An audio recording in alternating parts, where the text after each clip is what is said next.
정보가 있는 시사 토크쇼 장윤선의 팟짱. 아직도 홍삼만 드십니까? 홍삼만 드신 여러분 행복하십니까? 살림살이 좀 나아지셨습니까? 이제 마카 산삼을 드십시오. 마카 산삼. 잉카인들이 즐겨 먹었던 남미 페루의 산삼. 인체에 꼭 필요한 31가지 미네랄과 18종의 아미노산을 함유한 천연 종합 영양제. 세계적인 슈퍼푸드로 인정받아 전 세계가 열광하는 그것. 바로 마카입니다. 페루의 마카와 우리나라의 산삼을 하나로 만들었습니다. 마카 산삼. 이게 다가 아닙니다. 20년 경력 전문가의 자문을 받아 우리 몸에 좋은 11가지 원료까지 하나로 만든 건강 푸드. 마카 산삼. 이제 홍삼 가격으로 마카 산삼 드십시오. 와, 이거 남자한테 딱이네. 딱이야. 애미야, 나한테도 딱이구나. 엄마, 나도 마카산삼. 나도. 검색창에 마카 산삼 또는 영한 네이처를 검색하세요. 영한 네이처 마카 산삼이 답입니다. 마카 산삼을 꼭 기억하세요. 우주에서 마카와 산삼을 하나로 만든 회사는 영한 네이처가 유일합니다. 유사 검색어 회사에 주의하시고 영한 네이처를 꼭 확인하세요.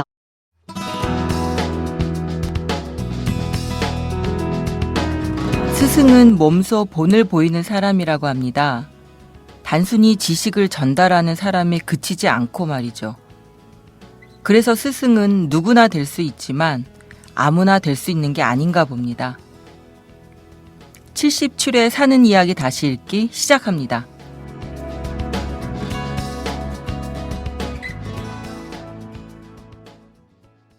안녕하세요. 사이다의 박형숙입니다. 네, 사이다의 최규환입니다. 잘 지내셨습니까? 네, 잘 지냈습니다. 저희가 한 주를 쉬고 2주 만에 또 만나서 이야기를 하려니까 좀 어색하네요. 아니요, 저는 기다렸습니다. 근데 왜 이렇게 오프닝부터 NG를 그렇게 많이 내십니까? 2주 만에 리듬과 흐름을 다 까먹었나 봅니다. 저희가 이 가정의 달, 또 가정의 주를 맞이해서 또 한 달간, 한 달이 아니죠. 한 주 동안 좀 쉬고 2주 만에 돌아왔는데요. 오늘 이 자리에도 어김없이 또 오늘의 1일 진행자 와 계십니다. 우리 편집부에 미모를 담당하고 계시는. 미모를 담당하고 계세요? 미모를 담당하고 계신 분들이 되게 여러 명 계세요. 혹시 미모를 출입하고 계시진 않나요? 네, 직접 자기소개 부탁드릴게요. 네, 안녕하세요. 편집부의 장지혜 기자라고 합니다. 반갑습니다. 와, 반갑습니다. 반갑습니다. 미모를 담당하고 계신다라는 제 소개에 대해서 어떻게 생각하십니까? 거짓말인 것 같네요. 야, 표정은 지금 굉장히 기분 좋아하고 계세요. 이거는 빈말이어도 참 듣기 좋은 그렇죠. 말이죠. 네. 네, 반갑습니다. 오늘은 편집부의 장지혜 기자님이 또 자리를 해주셨습니다. 지난 한 주 어떻게 지내셨나요? 가정의 주, 어린이날과 어버이날이 같이 끼어있는.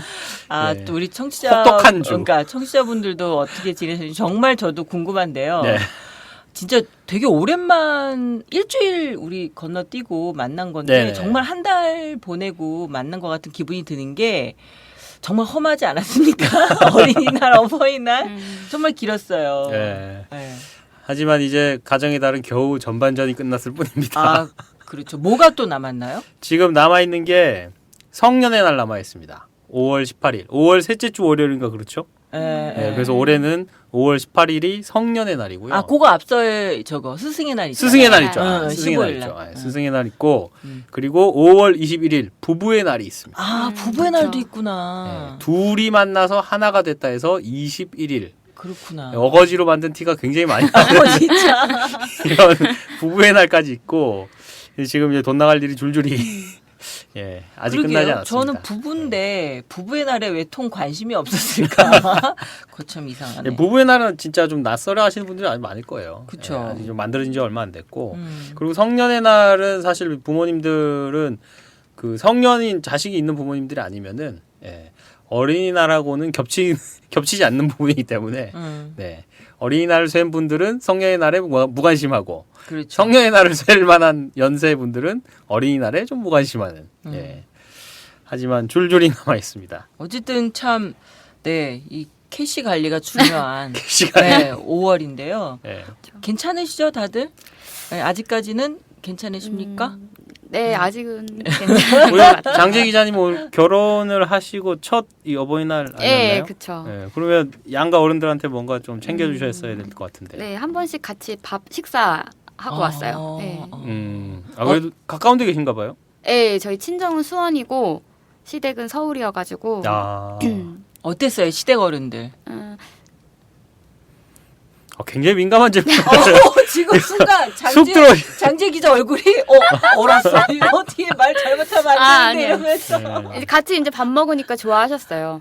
네, 아. 같이 밥 먹고. 그래요. 알겠습니다. 이게 선수 보호 차원에서 더 이상 그렇죠, 질문하지 그렇죠, 않고 그렇죠. 아주 좋았습니다. 네. 얼른 넘어가도록 하겠습니다. 오늘 가져온 글이요. 바로 지금 녹음을 하는 날짜가 12일입니다. 예, 방송 들으시는 날짜보다는 좀 이른데요. 스승의 날을 앞두고 있는 지금 또 스승에 관련된 이야기 가져왔습니다. 제목부터 읽어드릴까요? 급식 안 먹는 아이 혼냈는데 앞불싸. 앞불싸라는 감탄사가 들어있습니다. 신규 교사 생존기라는 연재의 8번째 글이고요. 부제가 비뚤어진 선생님이에요. 스스로 엄청 자책하는 제목인데. 예, 이 초등학교 교사로 일하고 있는 글쓴이가 자신의 이제 교실 안에서 일어나는 여러 가지 이야기들을 이제 풀어놓고 계신데요. 네. 비뚤어진 선생님이라는 부제를 가지고 글을 써주셨네요. 5월 5일 어린이날에 오마이뉴스 지면을 통해 소개된 사는 이야기입니다. 고상훈 시민 기자님의 이야기 읽어보겠습니다.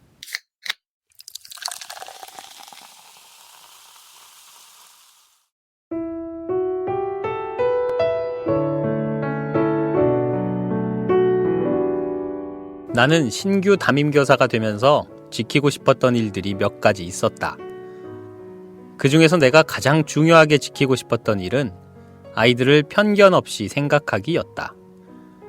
하지만 자신이 가장 지키기 힘든 일에 대한 것들이 곧 자신의 좌우명이 되고 다짐이 되듯이 나의 다짐에도 위태로운 순간이 찾아왔다. 첫 번째 이야기. 어제는 남아서 할 일을 마저 하고 가라는 나의 부탁에도 나 몰래 우리 반을 도망쳐 나갔다. 물론 오늘도 숙제는 빈 공간이다. 아침 내내 머리카락만 계속 만지작거릴 뿐 아침에 해야 할 일들도 관심이 없어 보인다. 매일이 제자리 걸음이다. 나는 완벽한 선생님이 아닌지라 내 마음에 들지 않는 행동을 하는 아이가 다른 아이들과 똑같이 사랑스럽지는 않았다. 듣기 좋은 말이 그 아이에게 닿을 리 없었다.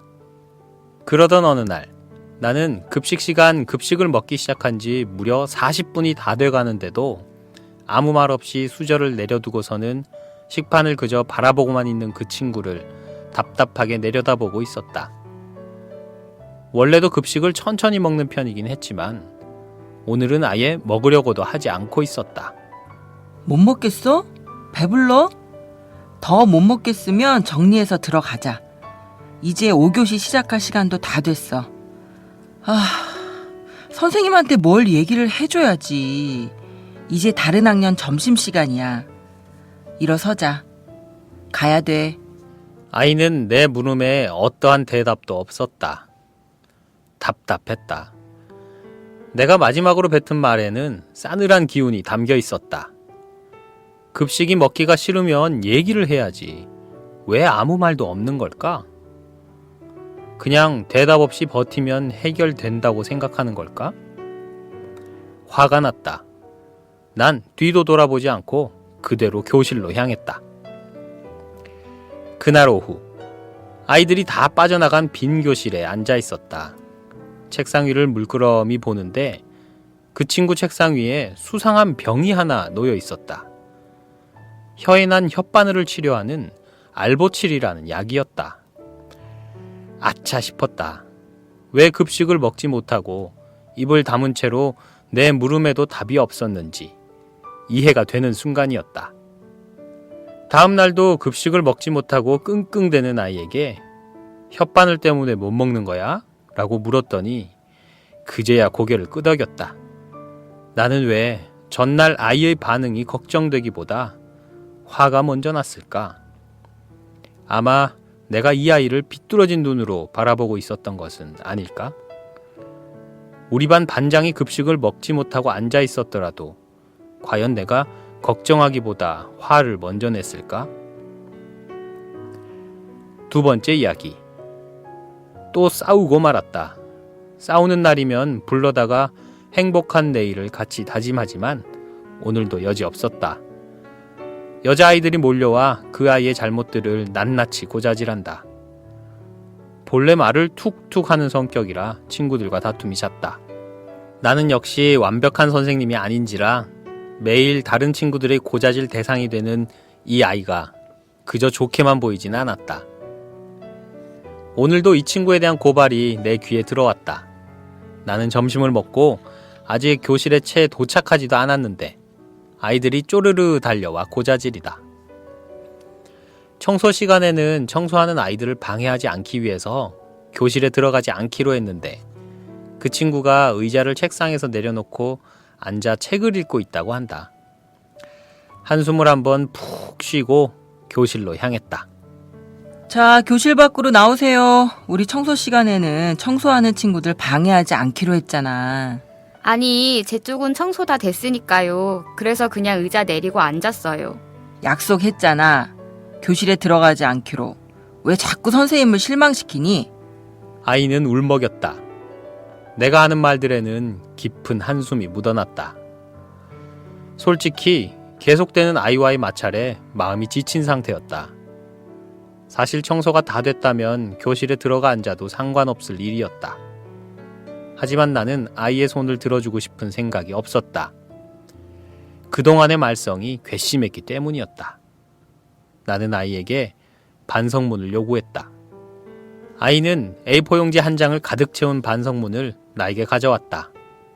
반성문에는 선생님께 미안한 마음, 그리고 자신에 대한 한탄이 가득했다. 선생님이 본 학생들 중에서 제가 최악이라고 하셨는데 정말 제가 생각해도 저 자신이 최악이라는 생각이 듭니다. 전 왜 이럴까요? 전 안 될 것 같아요. 그동안 나도 모르는 사이에 아이에게 얼마나 상처 주는 말을 했는지 반성문에 고스란히 녹아 있었다.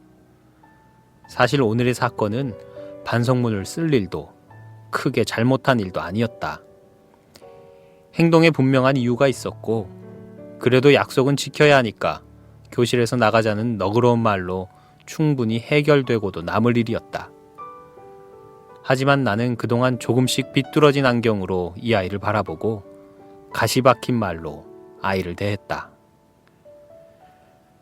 정작 문제는 나에게 있었다. 편견 없이 아이들을 생각하겠다는 다짐은커녕 다짐을 지키지 않고 있는 나를 전혀 돌아보지 못하고 있었다. 나 자신이 실망스러웠다. 아이들을 사랑하겠다던 내가 뭘 하고 있는지 한심스럽기까지 했다. 나로 인해 나도 모르는 사이에 상처받았을 아이들에게 너무나 미안했다. 나는 다시 다짐을 마음에 새기고 아이들에게 처음처럼 다가가기로 마음먹었다.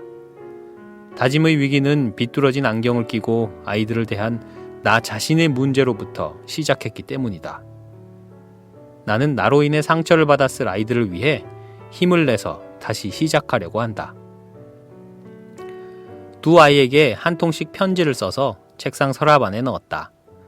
짧은 편지 하나로 아이와 나의 관계가 한 번에 나아질 순 없겠지만 나는 꼭 나의 미안한 마음을 편지에 담아 전하고 싶었다. 선생님이 이해하려고 하지 않고 매일 듣기 싫은 말만 해서 미안해. 아직은 선생님의 사과를 받아들이고 싶어하는 것 같진 않지만 나중에라도 선생님한테 서운하거나 하고 싶은 이야기가 있으면 언제든지 와서 이야기해줘. 기다리고 있을게. 반성문 읽었는데 선생님이 그동안 너에게 선생님도 모르는 사이에 얼마나 상처 주는 말을 했는지 알 수 있었어. 정말 미안하다. 그리고 전 안 될 것 같아요가 아니라 우린 할 수 있어. 다시 힘내서 파이팅 하자. 아직 나는 그냥 모든 게 서툴러서 아는 길도 돌아가고 쉬운 것도 실수하는 그런 신규 교사다. 그 문제들 때문에 나 자신이 피해를 보고 혹은 일을 못한다고 선배 선생님들께 꾸중을 듣는 것은 얼마든지 견딜 수가 있다. 하지만 경험이 적은 나의 크고 작은 실수들이 아이들에게 좋지 않은 영향을 미치고 있음을 알게 되는 이 순간은 정말 견디기가 힘들다. 단지 이 문제들이 반복되지 않기를 다짐하고 또 다짐해 볼 뿐이다.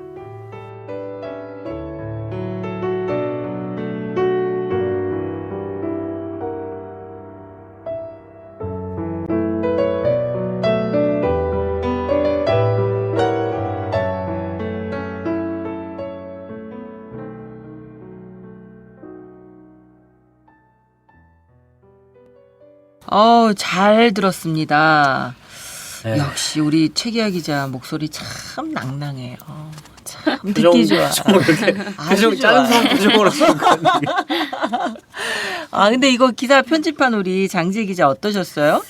네, 제가 이거 처음에는 그냥 이렇게 읽어 내려가기 시작을 했는데 좀 이 아이의 그 말을 못하고 이제 밥을 못 먹었던 아이를 좀 이렇게 혼내서 보내고 그 후에 이제 교실에 들어왔는데 그 약을 발견한 순간이 한 드라마의 한 장면이 이렇게 클로즈업 되는 네. 것처럼 약간 정말 드라마틱했어. 네, 되게 앞불싸 진짜 약간 그랬어요. 좀 한 대 뒤통수를 맞은 것 같은 느낌? 예, 약간 제가 이 선생님 입장에서도 너무 당황스러웠을 것 같고 아이는 아이대로 또 되게 상처를 좀 받았을 것 같아서 되게 약간 상황이 좀 진짜 이게 그런 것 하나의 같더라고요. 드라마의 한 장면이라면은 이 선생님의 그 부끄러움이 콱 그렇지. 올라오는 그 그치, 장면일 거 정말. 아니에요. 근데 진짜 이 선생님 저는 그 대목 저도 되게 놀라웠던 네. 게 사실은 그 많은 아이들의 책상 선생님들이 다 관심 갖고 보진 않잖아요. 아, 그쵸. 근데 이 아이가 계속 걸렸던 거야. 왜 그랬을까? 그러다 보니 그 아이의 자리에 시선이 간 거고 약을 발견하고 그 아이가 말을 하지 않았지만 왜 그랬을지가 발견된 거잖아요. 저는 거기에서 이 선생님이 굉장히 노력하고 훌륭한 선생님이라는 생각이 들었어요. 근데 이 책상 위에 있던 약이 이 알보칠이라는 거, 이게 굉장히 중요한 부분이거든요. 처음 들어봤어요 그 이야기를 여기서. 제가 지금도 입이 두 군데가 얼었어요. 제가 입이 굉장히 예. 잘 얼었는데요. 알보칠이라는 약이 정말 이 지옥의 맛. 그래요? 진짜? 정말 궁극의 고통. 정말 엄청난 고통을 주는 약이거든요, 이 약이. 그러니까 여기에 있었던 약이 만약에 오라메디였다면은 선생님이 그렇게까지 부끄럽진 않았을 거예요. 오라메디 별로 안 아프거든. 근데 알보칠은 정말 살껍데기 벗기는 것 같은 느낌이 들어요. 아 그래요? 네. 그 완전히 입맛이고 뭐고 쫙 없겠네. 누가 말 시켜도 진짜 싫어 진짜. 야, 우리 규현 씨 얘기 들으니까 이 아이의 상황이 짐작이 된다. 밥을 왜 못 진짜 먹었는지가. 제가 어른인 저도 요즘도 그걸 한번 바르잖아요.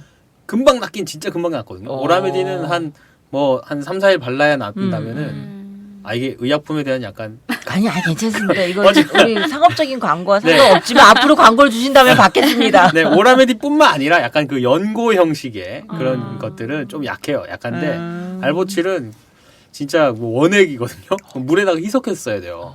바로 바르면 정말 사람이 죽을지도 몰라요. 그래서 그거를 바르면은 저도 눈물이 흘러요. 너무 아파서. 세상에. 예. 그러니까 그 정도로 얘가 상태가 굉장히 심각하거나 아니면 아무것도 모르고 약국에 가서 그 독한 약을 발라서 충격이 빠져 있었거나 예, 그런 대목에서 선생님이 그걸 딱 발견한 거죠. 그 약병도 굉장히 작거든요. 알보칠은. 하여튼 저 박경숙 기자님이 지적하셨던 그 부분에 대해서 저도 공감이 들어요. 네. 그리고 여기 이제 그 두 번째 줄 보면은 자신이 가장 지키기 힘든 일들에 대한 것들이 곧 자신의 좌우명이 되고 다짐이 되듯이 이 부분 있잖아요. 그러니까 이 선생님이 사실은 좀 이렇게 잘 못하는 부분을 이렇게 솔직하게 또 글로 풀어서 써주시고 반성을 하면서 이제 더 각오를 다지는 그런 모습들, 태도들이 좀 좋아 그쵸. 보이는 것 같아요. 네. 근데 이 선생님 목표는 너무 대단히 높은 거 아니에요? 그쵸. 편견 없이 사람을 볼 수 어려운 있다는 일인 건 건데, 엄청. 신의 경지인데, 그러니까 굉장히 의욕과 신념에 찬 교사라는 생각이 들어요. 저는 요즘 교사들 뭐 이렇게 좀 걱정이 살짝 되는 거는 그러니까 교사는 단순한 직업이라고 생각하지 않거든요. 정말 한 아이의 미래와 운명을 결정하는 정말 중요한 일이라고 생각하는데 이런 선생님 사실 굉장히 고맙죠. 실수하고 뭐 약간 여기서 애한테 좀 약간 상처 주는 말도 하고 뭐 이런저런 좌충우돌 이런 겪으시면서도 그래도 자기가 이 아이의 인생에 정말 중요한 사람이 되고 싶다라는 그 열정이 막 느껴지잖아요. 근데 그렇죠. 사실은 뭐 주변에서 이제 보고 듣는 이야기들을 들으면은 그냥 하나의 직업으로서만 그냥 돈을 벌기 위해서만 교사라는 직업을 택한 분들의 이야기도 들리기 때문에 그래서 오늘 이 고상훈 시민 기자의 이야기가 저는 또 값어치 있게 좀 들린 것 같아요. 네, 그렇습니다. 뭐 직접 연결해서 네. 자세한 얘기 더 듣고 싶은데요. 네, 얼른 전화를 해 보겠습니다. 그러면 고상훈 기자님 안녕하세요. 아, 네, 안녕하세요. 안녕하세요. 네, 안녕하세요. 네, 저희 스튜디오에 계신 분들과 인사 나눠주시죠. 네, 만나서 반갑습니다. 저는 제주에서 초등교사 하고 있는 고상훈이라고 합니다. 부럽습니다. 제주도. 네. 네. 그 지금 가르치는 아이들이 몇 학년들이에요? 5학년입니다. 아, 5학년이요. 아, 네. 역시 저희가 약간 고학년일 것이다라고 생각을 했는데 적중했군요. 네네. 지금 초등학교에 요즘 그 남자 선생님들이 많이 없잖아요. 네, 많이 부족하죠. 예, 그 어떠세요? 그 남자 선생님으로 이렇게 초등학교 교사 하시기가 뭐 좋은 점, 안 좋은 점 좀 있을 것 같은데. 일단 좋은 점은 부모님들이 참 좋아하시는 것 같아요. 부모님들이요? 네. 단지 남자라는 이유로요? 네, 그 뭐 지금 5학년, 제가 가르치는 애들이 5학년인데, 네. 지난 4년 동안 남학생이 남 선생님 못 만나는 경우도 있어가지고, 와, 그렇구나. 네, 그런 점에서 좀 좋아하시는 것 같고, 네. 또 안 좋은 점은 학교에서 좀 자비를 해야 된다는 거. 잡일? 잡네. 뭐. 어디나 다 성방등을 그렇군요. 간다든지. 네. 그 학교에 계신 선생님분들 몇 분이나 계세요, 모두? 저희 한 80명 정도 되는 것 같은데. 오, 큰 학교군요. 네. 그 중에서 남녀 교사 비율이 어떻게 돼요, 대략? 남 선생님은 15명? 14명에서 15명. 그렇구나. 야, 좀 네, 네, 아유, 네. 심심한 위로의 말씀을 좀 보충이 많으시네요. 교대에서 그래서. 저희가 그 인터뷰 시작하기 전에 사실 그 여쭤봤을 때 보통 퇴근을 9시, 10시에 하신다고 하셨는데 네. 혹시나 그렇게까지 늦게까지 일을 하시는 게 약간 그 자빌과 관련된 게 혹시 있나요? 아니요, 그런 건 없습니다. 아, 그건 아니에요? 아, 네네. 다행입니다. 그럼 9시, 10시까지 주로 하시는 건 뭐예요? 다음날 수업 준비하고요. 예. 네, 보통 그렇게 하고, 뭐, 걸레도 빨고, 걸레도 빨고요? 네, 교실 청소 좀 하고. 아, 정말 대단하시네요. 네, 그 초등교사가 되겠다고 마음 먹게 된 계기는 혹시 있으세요? 초등교사가 원래 꿈은 아니었는데, 네. 어쩌다 이제 수능 성적에 맞춰 대학교를 가다 보니까, 아, 솔직하시네. 아, 누구나 다 그렇죠, 뭐. 네, 그래서 교육대학교에 들어왔는데, 그냥 하다 보니 또 재미있어가지고, 네, 한번 해볼까 하고 이제 시작하게 됐어요. 근데 한번 해볼까 하고 시작한 일치고는 너무 열심히 하시는 거 아닙니까? 그러니까 9시, 10시까지 야근을 하세요. 제가 실습을 나갔다가 만났던 선생님이 굉장히 열심히 하시는 선생님이셔서 거기를 좀 보고 배우다 보니까 그렇게 된 것 같아요. 지금 한 이제 2년 차 되셨다고 했는데 아까 네네. 그 실제로 이렇게 딱 교편을 잡아보시니까 좀 예상했던 거랑 다른 현실은 어떤 게 있나요? 예상했던 것보다 좀 다른 거는 진짜 자비리 많다는 거. 오늘 자빌 얘기 많이 하시네. 네, 그냥 애들 생각만 하면 좋겠는데 네. 그렇게만 되는 건 아니라서 그게 좀 어려운 것 같아요. 어떤 행정적인 것들인가요? 서류 작성하고 뭐 이런 것들? 예, 그런 것들이. 그럼 제주도는 이렇게 경기도만큼 이렇게 막 잘 돼 있지 않아서 업무가 좀 많은 편이에요. 그래서 그 자빌들 중에 정말 딱 하나 정말 이것만큼은 좀 하기 싫다 하는 게 있나요? 가장 최악이다 뭐 이런 거. 정말 최악이다. 네, 이건 정말 못하겠다. 근데 열심히 한다. 그런 거. 뭐가 있을까요? 다 할만하신가 보네요. 계속 해오다 보니까 이걸 해야 될 일로 생각하고 있는 것 같기도 하고. 그러시구나. 네, 여기 이제 글 쓰신 것도 보면 여러 가지 교사 생활 시작하면서 다짐한 것들이 있다고 하셨잖아요.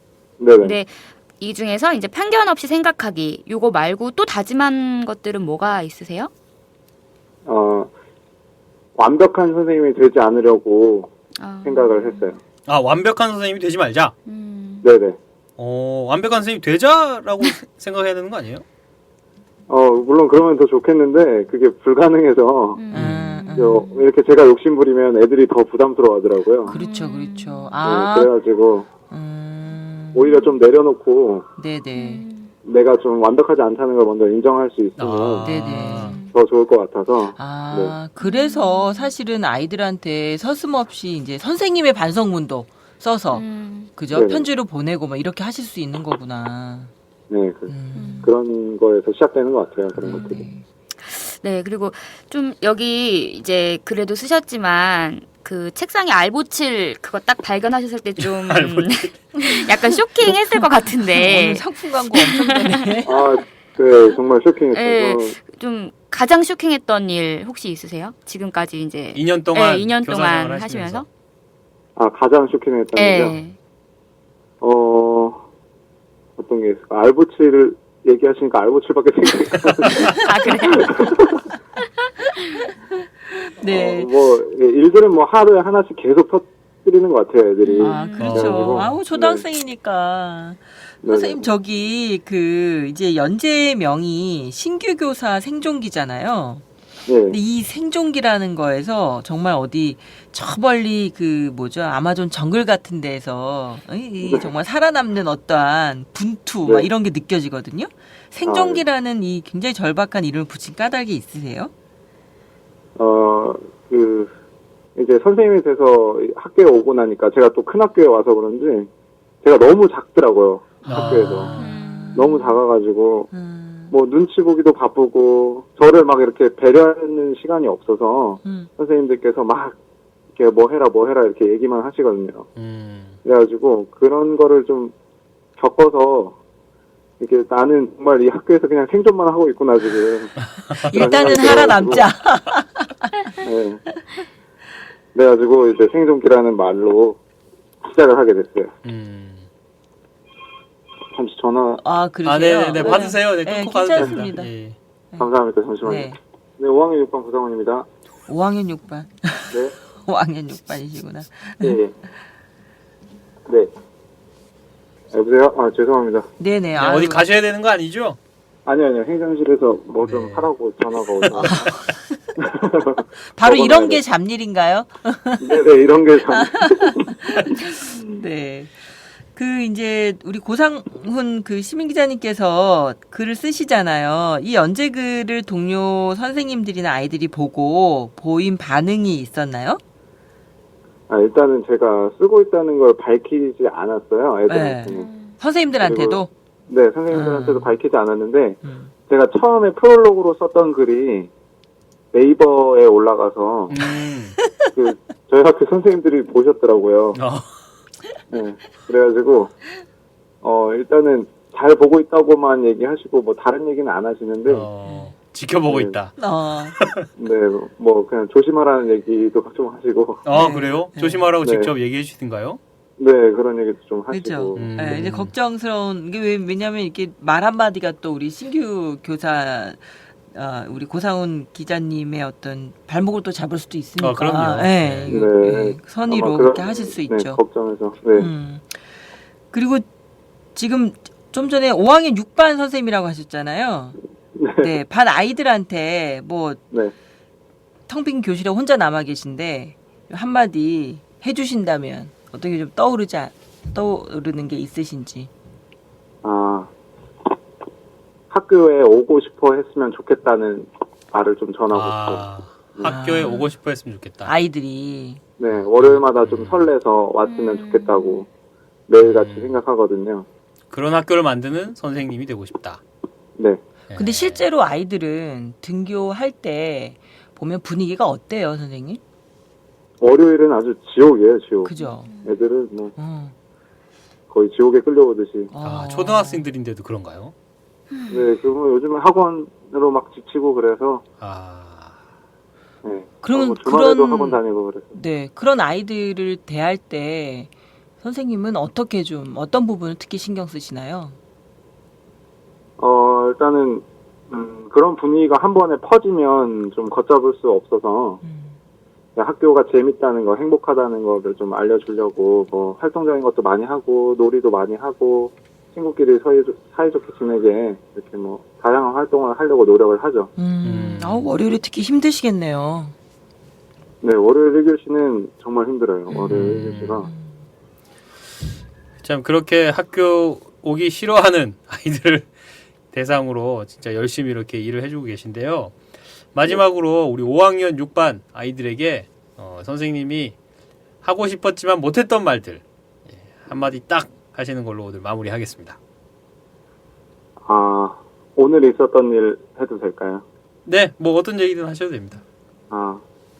오늘 너희들이 나한테 오늘 경제활동에 대해서 배우는데 경제활동이 어디까지 경제활동이고 어느 게 아니냐라고 물어봤잖아. 근데 선생님이 여기는 경제활동이고 저거는 아니야라고 막 얘기했는데 선생님도 정확히는 모르겠어. 그래서 더 찾아보고 더 정확하게 알려줄게. 야, 미안하다. 와, 선생님 멋지다. 아까 그 완벽한 선생님이 되지 않겠다. 그러면서 오히려 공부하고 내려놓는 선생님이 되시겠다 하셨잖아요. 결론 선생님 미안하다였군요.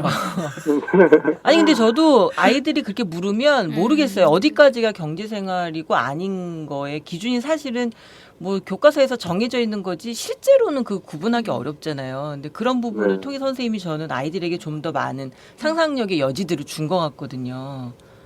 선생님 훌륭하십니다. 감사해요. 네. 네, 그렇게 오늘 훌륭하진 않아요.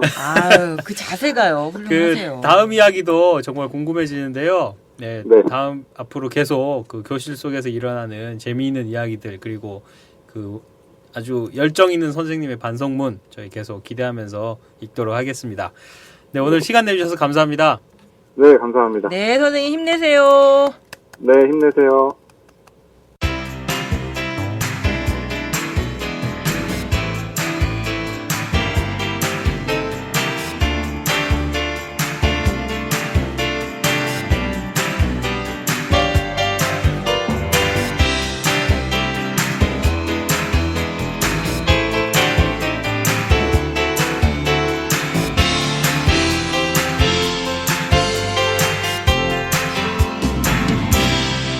지금 당신의 이야기를 들려드립니다. 사는 이야기 다시 읽기 사이다. 네, 저희가 인터뷰를 하는 중에 전화가 와서. 네. 근데 바로 굉장히 군기가 꽉 잡힌 목소리로 네, 5학년 6반 누구누구입니다. 이렇게. 네, 이게 아이들이 이제 다 이제 집에 가고 빈 교실에서 저희가 전화 인터뷰를 했거든요. 네, 또 행정실에서도 이렇게 전화가 와서. 아까 그 굉장히 어려워하시는 그 잡일이 또 한번 발생하는 순간이었죠.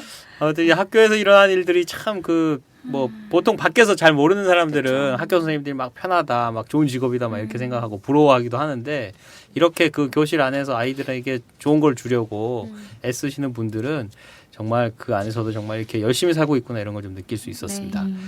그 이 자리에도 근데 이 교실과 좀 관련이 있는 분이 이 스튜디오 안에도 있죠. 네. 제가 사전에 취재를 좀 기자. 했습니다. 네. 교생 실습까지 네. 하시고 사범대 출신.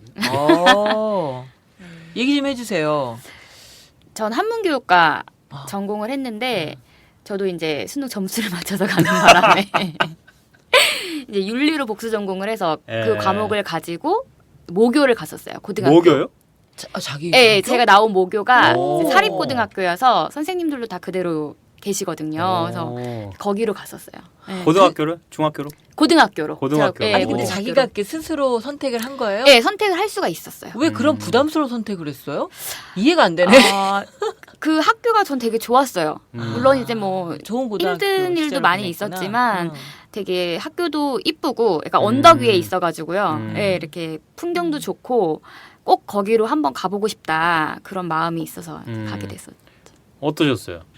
애들 뭐 후배이자 제자들. 네, 후배여서 그런지 좀 기분이 남달랐어요. 그리고 선생님들도 다 그대로 계신데 이제 가니까 반갑게 인사도 해주시고 해서 되게 한 달 동안 되게 재밌는 추억을 많이 만들고 왔었어요. 재미있었어요? 어려운 점도 꽤 있었을 것 같은데. 애들이 교생 선생님들 오시면 막 무시하잖아요. 그쵸. 놀리고. 네. 좀 모교 선배라서 좀 덜했을라나. 확실히 그런 건 좀 있는 것 같아요. 더 그리고 친근하게 돼야죠. 네, 그리고 이제 고3을 제가 수업을 한번 들어갔었는데 나이 차도 사실 많이 안 나는 거잖아요. 이제 교생 실습으로 들어간 거면. 몇 년 안 그쵸. 나지. 이제 그러니까 아이들도 좀 이렇게 어리게 보는 듯한 느낌? 이런 게 좀 있기는 해요. 그래서 이제 수업을 하는데 한 무리 아이들이 좀 떠들길래 좀 떠들지 마라 이렇게 약간 잘못 이야기를 했다가 약간 그 아이들이 그 반의 분위기를 좀 주도하는 아이들이었던 거예요. 노는 그래서 애들이군요. 그쵸, 뭐 약간 이제 활달한 아이들. 네, 그래서 네. 1시간 내내 수업을 하는데 어. 무시를 하더라고요, 저를. 아. 약간 어떤 식으로 무시해요? 뭐 자기들끼리 약간 이야기를 한다거나, 웅성웅성 예, 막 이러면서? 웅성웅성하게. 근데 그 다음에는 저도 더 이상 어. 제지할 용기까지는 좀 나는. 무섭지. 네, 약간 너무 당황을 많이 했어요. 어머 그래서. 세상에 맹랑해라. 그래서 그랬구나. 결론은 어떻게 됐어요? 그래서 이제 그냥 꼭 참고 이제 수업을 하고 교실 문을 닫고 나오는데 제 예전 담임 선생님이었던 분을 이제 복도에서 딱 마주친 거예요. 근데 눈물이 약간 왈칵 이렇게 쏟아졌었어요. 그렇겠다. 네, 진짜 눈물이 정말. 좀 나더라고요. 어. 네. 그래서 그 길로 뒤돌아가서 애들을 혼내셨나요? 아니 그러진 않으신 것 같아요. 나중에 이제 복도에서 한번 그 아이들 만났었는데 음. 저희 교실에 또 수업 안 들어오실 거예요? 이러면서 좀 예, 물어보더라고요. 아, 들어오면 보복하려고 그런 거 아니에요? 뭐 그런 더 건 심하게 아니었던 떠들려고. 것 같고. 자기들도 미안해. 예, 약간 좀 그런 미안했겠지. 미안했던 게 있었던 것 같아요. 뭐 그 모교 선생님들하고는 뭐 재밌는 일 없으셨어요? 왜 또 이제 우리 그냥 고개를 숙이고 혼자 웃고만 계시죠? 얼굴이 아니 빨개지면서. 교생 선생님들 오면은 반드시 하는 게 있어요. 회식을 하잖아요. 아 그렇지. 선생님들이 그쵸, 네. 전체 회식 같은 거 하잖아요. 이렇게 너무 건전한 선생님 이야기를 하다가 술 먹은 이야기를 네. 하려니까 저희도 이제 그 교생 실습 끝날 즈음 돼서 선생님들 저 가르쳤던 선생님들하고 저희 교생 동기들하고 같이 술을 먹었죠. 네. 근데 왜? 좀 많이 먹었어요, 제가. 아, 그래서 어떤 행동을 보이셨길래? 그래서 이제 좀 기분 좋게 많이 먹고 이제 한 그 교생 동기분이 이제 집에 태워다 주겠다고 해서 이제 여러 명이 같이 차를 탔는데 제가 잠이 든 거예요. 근데 술을 좀 많이 먹고 차를 타면 잠이 푹 들어요. 약간 깊게 편해진 마음에. 차 타면 잠 잘 와요. 네. 차 타면 잠 잘 와. 그래서 이제 몇 번 깨웠는데 이제 제가 안 일어나는 거예요. 그래서 이제 어떡하나 하다가 동기들이 이제 지갑에서 이제 주민등록증을 주소를 알아야 되니까 집을. 아니 얼마나 안 일어났길래. 정말 안 일어났나 봐요. 그래서 봤는데 주소가 적혀 있는데 이제 제가 이사를 간 후였거든요. 그 아파트는 맞았는데 약간 동을 좀 바꿔서 이사를 갱신이 안된 갔었는데 거였구나. 그쵸, 갱신이 안 된 상황이었어요. 그래서 이제 어떡하지 하다가 결국에는 제 핸드폰에 있는 이제 아빠한테 정말 제가 안 깼나 봐요. 예, 그래서 전화를 이제 드렸는데 이제 저는 그런 딸이 없다고 아빠께서 네. 역정을 내신 거네. 그쵸, 화가 나신 거죠. 알면서. 네, 그쵸. 이제 여기 장지혜 씨가 이렇게 좀 술을 많이 먹어서 야. 잠이 들었다. 혹시 아버님이 교육계에 종사하세요? 그러진 않으세요. 근데 근데 교육자적 자세로. 근데 좀 나는 많이 그런 딸을 둔 화가 적이 나셨나 없어. 봐요. 어머니 완전 그래서 단호박이네. 그러니까. 네, 나는 그런 딸을 둔 적이 없다고 이제 하셔서 엄마한테 전화를 해서 이제 엄마가 주소를 알려주셔가지고 이제 들어가서 받아주셨구나. 좀 많이 혼이 났죠. 네. 그 네. 다음 날 뭐 학교 생활하는데는 뭐 지장이 없으셨고요. 네, 지장은 없었는데 이제 선생님들이 이제 해장국 점심은 해장국으로 먹고 좀 속을 가라앉혔던 그런 좀 기억이 납니다. 네. 아 이제 뭐 다시 난 일이니까요. 아, 예, 아. 뭐 그리고 뭐 참. 이제 선생님 안 하잖아요. 이게 지금 교단에 아이고, 서는 참. 분들 같으면 이런 얘기하기 좀 예, 힘들지만 그쵸. 우리 뭐 다시 난 일이니까. 네, 예. 좋은 추억입니다. 네.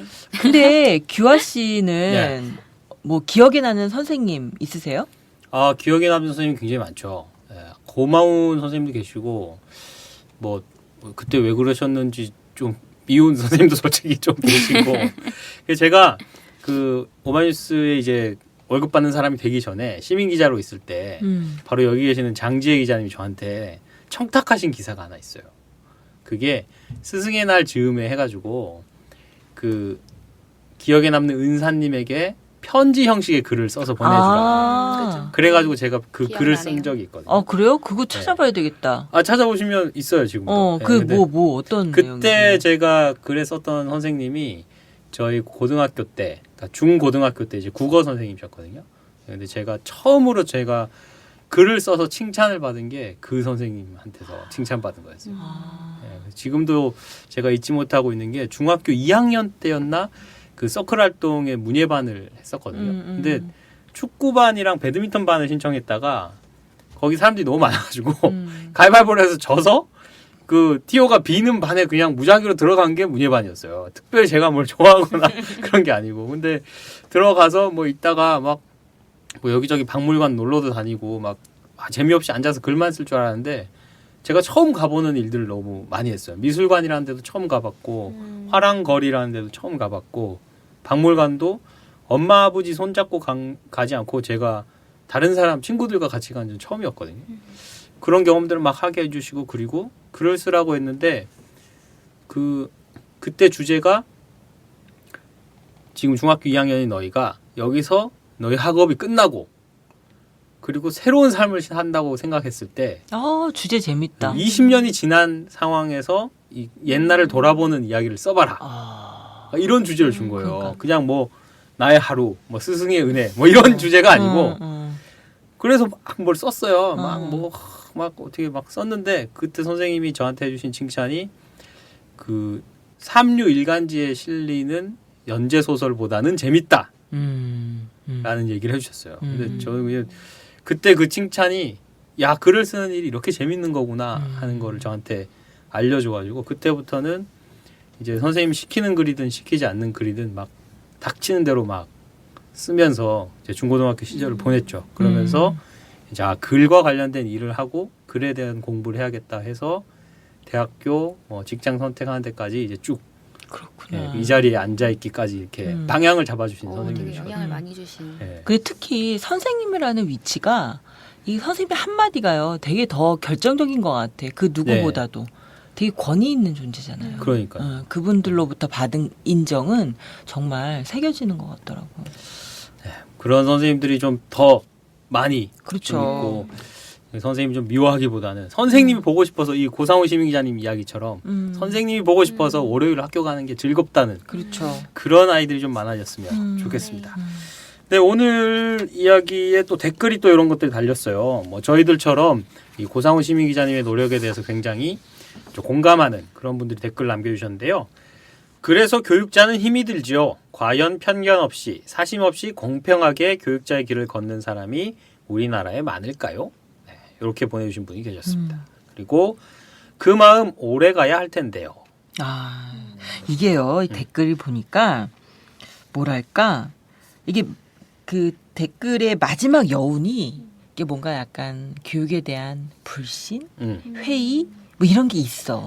뭔가 이게 긍정은 하면서도 막판에 그런 여운들을 다 남기는 거 보니까 우리나라 교육 현실이 어떤지 대충 좀 느낌이 오죠. 이런 이야기에 대한 반가움과 그렇죠. 하지만 씻을 수 없는 걱정이 있는 거죠. 그렇지. 아무튼 이런 기록들이 잘 모여가지고 이 이야기를 만들어가는 분이나 이 교실 속의 아이들이나 아니면 저희처럼 관심 갖고 보고 있는 모든 사람들에게 좋은 의미가 될 것 같습니다. 네, 오늘 사는 이야기 수다는 여기까지 떨어보겠습니다. 네, 76회 이야기 기억하시나요?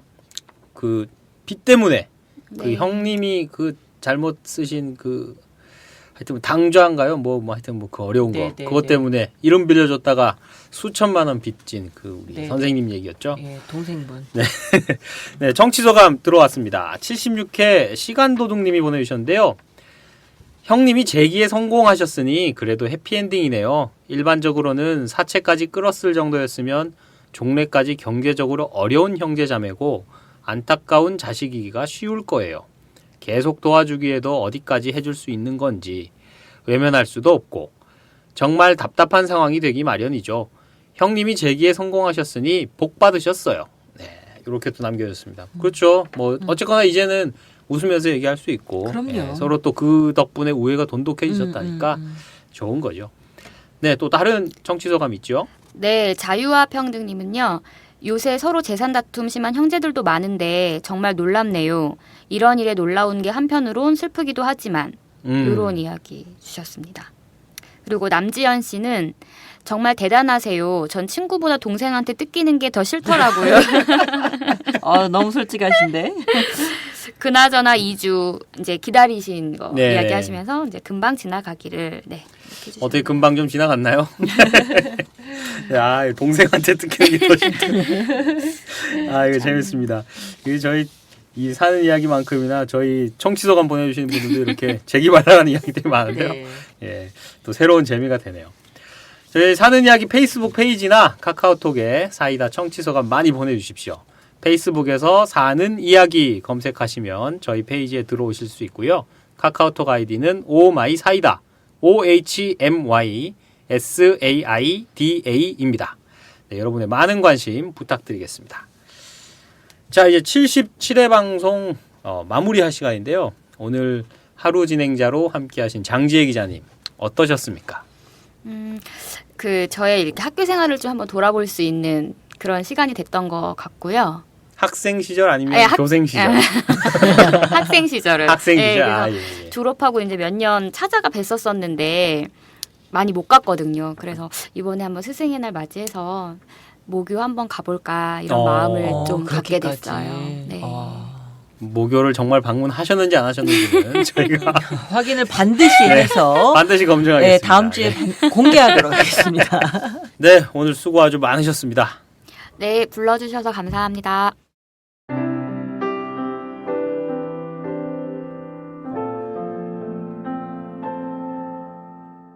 물어도 대답 없는 아이들이 참 많습니다. 침묵하는 그 순간 아이는 속으로 무슨 말을 하고 있는 걸까요? 자신을 알아주지 않는 부모, 교사, 세상에 대한 원망일까요? 아니면 그런 세상에 어울리지 못하는 자신에 대한 책망일까요? 그런데 실은 아이의 눈빛, 인매, 손, 발의 미세한 동작들, 아이의 몸은 이미 말을 하고 있습니다. 듣지 못하고 보지 못한 건 내가 아닐까요?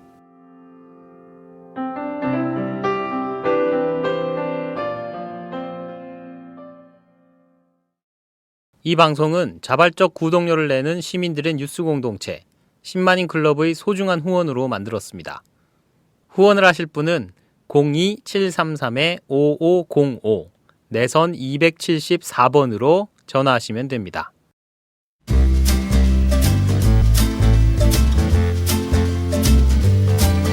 본격 시사타치 생활감성 수다쇼 사이다 77회 방송 지금까지 진행의 박형숙, 장지혜, 최규화, 제작의 최인성이었습니다. 다음 시간까지 안녕히 계세요.